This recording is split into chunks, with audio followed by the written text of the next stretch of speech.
सम्मेलन में पहुंचे हुए हमारे भारत आदिवासी पार्टी के राष्ट्रीय सदस्य भाई कांति भाई रोत,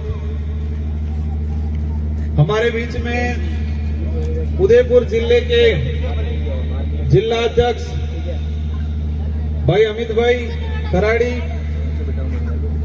भारत आदिवासी पार्टी के राष्ट्रीय सदस्य भाई पोपट जी खोकरिया, राजसमंद जिले के समस्त पार्टी पदाधिकारी और यहाँ स्थानीय विधानसभा के विधायक प्रत्याशी रहे भाई डॉक्टर राम मीणा और इस पंडाल में विराजमान बड़े बुजुर्ग, हमारी माताएं बहनें, युवा साथी और समस्त युवा साथी जो वॉलंटियर के रूप में काम कर रहे हैं, आप सभी को मेरी ओर से जोहार। आज इस प्रकृति की गोद में और ये ऐतिहासिक जो क्षेत्र रहा है और इस इतिहास को गौरवशाली इतिहास के रूप में बनाने वाला ये कुंभलगढ़ का जो इतिहास है, हल्दी घाटी का जो इतिहास है और इस पूरे भील प्रदेश और मेवाड़ क्षेत्र का जो इतिहास है, उस इतिहास को पूरे देश के इतिहास में स्वर्णिम पंक्ति में लाने का जो सौभाग्य है या संघर्ष है, वो इस पंडाल में बैठे हुए भील समुदाय के पुरखों की वजह से। आज हम इस मोड़ पे खड़े हैं, एक तरफ तो अपने आप को गौरवान्वित महसूस कर रहे हैं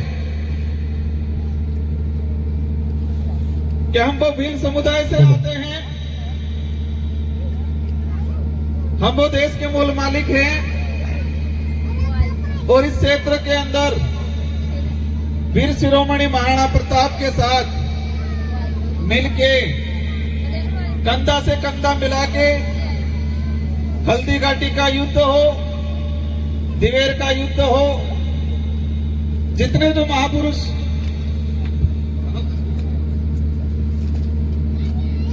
मैं जो मेरी बात कहना चाह रहा था कि हम एक तरफ गौरवान्वित महसूस कर रहे हैं, गौरवान्वित इस बात के लिए महसूस कर रहे हैं कि इस अरावली प्रवृत्त श्रृंखला के अंदर बप्पा रावल से लगा के 800 ईस्वी से लेके 1600-1700 ईस्वी तक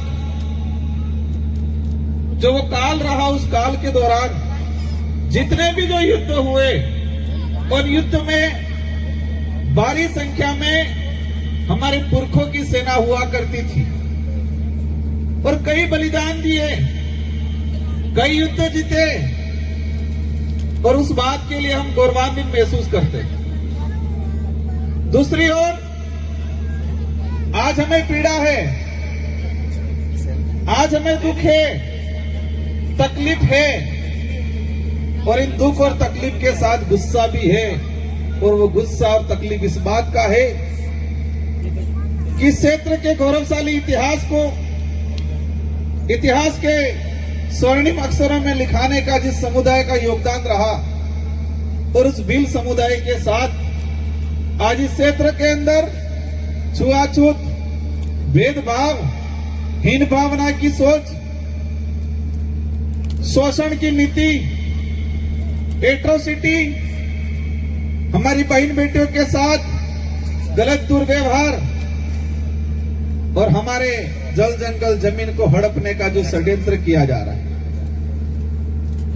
मैंने दो बात बोली कि हमें गौरवान्वित महसूस हो रहे हैं, गौरवान्वित इसलिए महसूस हो रहे हैं कि क्षेत्र के इतिहास में जितने भी युद्ध हुए और युद्ध में कहे कि बप्पा रावल से लगा के महाराणा प्रताप तक, महाराणा कुंभा थे, महाराणा सांगा हो इन सब के साथ भीलों की सेना कंधे से कंधा मिला के रही। उस बात पे गौरव है, हमें गर्व है, लेकिन तकलीफ इस बात की है कि आज आजाद भारत में उस समुदाय के साथ हीन भावना की दृष्टि से देखा गया। आज क्या स्थिति बन रही है? मैं कुंभलगढ़, राजसमंद, गोगुंदा इस इलाके का कभी हम न्यूज़पेपर में पढ़ते हैं कि आदिवासी समुदाय का सरपंच है, एससी समुदाय का सरपंच है, सरपंच तो भेड़ बकरी चला रहा है और कोई ठेकेदार सरपंच पंचायत चला रहा है। ये हालात बना रखे।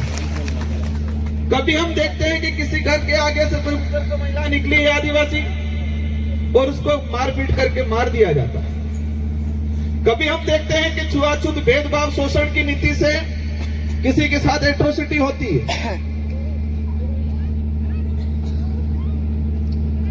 मैं उन लोगों के लिए कहना चाहूंगा कि आप जिस इतिहास पे गर्व महसूस करते हो, उस इतिहास को स्वर्णिम अक्षरों में लिखाने का काम इसी समुदाय ने किया है। जो आज आप तुम तौहीन की भावना से, हीन भावना से देखते हो, उसी समुदाय की वजह से आप गर्व महसूस करते हो।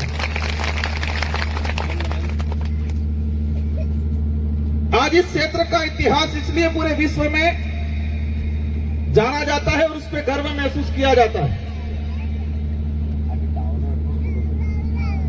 और इतिहास में यह कहा जाता है कि अकबर एक ऐसा आक्रमणकारी था कि पूरे देश के राजाओं को उसने अपने अधीन किया। पूरे देश के राजाओं को या तो युद्ध लड़के उनको हरा के अधीन किया, या फिर वो स्वयं समझौते के तहत उनके अधीन चले गए। लेकिन हमारे इस मेवाड़, इस क्षेत्र के लिए कहा जाता है कि एकमात्र राजा था जिसने अकबर की अधीनता स्वीकार नहीं की थी, और इनका नाम था महाराणा प्रताप। और इसीलिए इनको कहा जाता है वीर शिरोमणि महाराणा प्रताप। और आज कहा जाता है कि एकमात्र राजा थे जिसने अकबर की अधीनता स्वीकार नहीं की थी। मैं आपके सामने सवाल करना चाहूंगा, कुछ बताना चाहूंगा कि क्या महाराणा प्रताप के पास ऐसी कौन सी सेना थी, ऐसी कौन सी तोपें थी, ऐसे कौन से हथियार थे कि पूरे देश के सारे राजाओं ने के पास नहीं थे, जिस वजह से वो हार मान के अकबर की अधीनता स्वीकार कर ली? क्या ऐसा था? ऐसी कौन सी फौज थी, कौन सी तोहफे थी कि जो अकबर की सेनाओं को भगाने में काम आई? कौन से ऐसे हथियार थे जो पूरे अखंड भारत के दूसरे राजाओं के पास नहीं थे?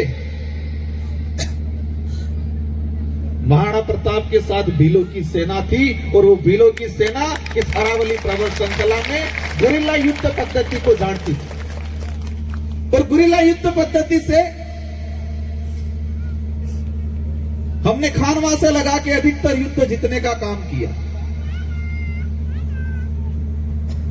महाराणा प्रताप के सामने कौन आया था? अकबर का सेनापति आया था जिसका नाम था मान सिंह।